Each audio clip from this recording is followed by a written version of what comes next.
दिवाली के 2 दिन बाद राष्ट्रीय राजधानी दिल्ली एक बार फिर घने कोहरे और जहरीली हवा की चपेट में आ गई है।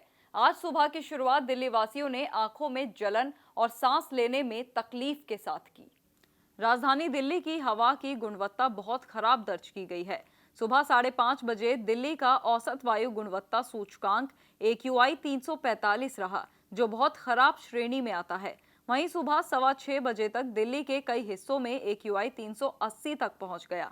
दिल्ली की मुख्यमंत्री रेखा गुप्ता ने प्रदूषण को लेकर कहा कि सरकार लगातार स्थिति पर नजर रखे हुए है।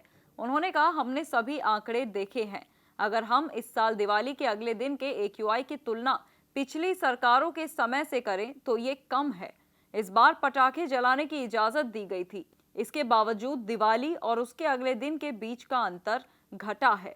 ये प्रदूषण में कमी की ओर इशारा करता है। सरकार दिल्ली के लिए जो भी संभव है वो कर रही है।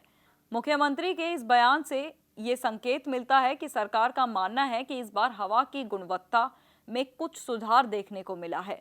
भले ही कुछ स्तर अभी भी बहुत खराब या गंभीर श्रेणी में बना हुआ है। माहिरीन का कहना है कि दिवाली पर पटाखे फोड़ने के साथ साथ उत्तर भारत के कुछ राज्यों में पराली जलाने से भी दिल्ली की हवा पर असर पड़ा है।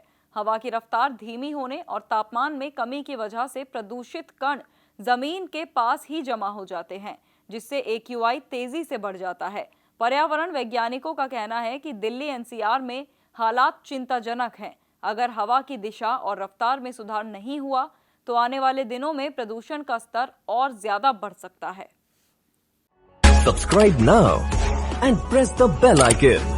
Never miss an update.